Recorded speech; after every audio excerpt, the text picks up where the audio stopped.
आवत देखि शक्ति अति घोरा, प्रणतारित भंजन पन मोरा। तुरत विभीषण पाछे मेला, सन्मुख राम सै सोई सेला। लागी शक्ति मूर्छा कछु भई, प्रभु कृत खेल सुरन बिकलई। देखि विभीषण प्रभु श्रम पायो, गही कर गदा क्रुद्ध होई धायो।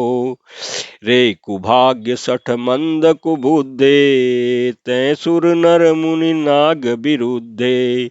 सादर शिव कौ शीस चढ़ाए, कैक के कोटि न पाए। तेहि कारण खल अब लगी बाँच्यो, अब तब कालु शीस पर नाच्यो। राम विमुख सठ चसी संपदा, सकई अनेसी माज उर गदा।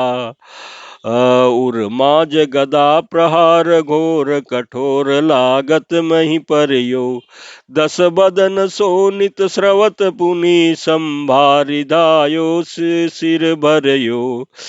दो भीरो अति बल मल युद्ध, विरुद्ध एकु एकहि हने। रघुबीर दल दर्पित, विभीषनु घालि नहीं ताकहु गने। उमा विभीषनु रावनहि, सन्मुख चितव की काऊ।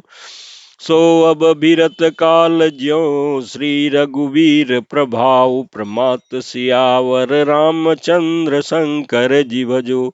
लंका कांड दोहा 94। इस चौपाई के प्रसंग में तुलसीदास जी कहते हैं कि अत्यंत भयानक शक्ति को आते देखो यह विचार कि मेरा प्राण शरणागतों के दुख का नाश करने वाला है।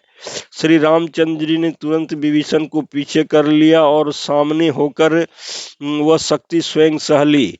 शक्ति लगने से उन्हें कुछ मूर्छा हो गई। प्रभु ने तो यह लीला की, पर देवताओं में व्याकुलता हुई। प्रभु को श्रम शारीरिक कष्ट प्राप्त हुआ देख करके विभीषण क्रोधित हो हाथ में गदा लेकर के दौड़े और बोले, अरे अभागे मूर्ख नीच कुबुद्धि, तूने देवता मनुष्य मुनि नाग सभी से विरोध किया है। तूने आदर सहित शिव जी को सिर चढ़ाए, इसी से एक एक के बदले में करोड़ों पाए।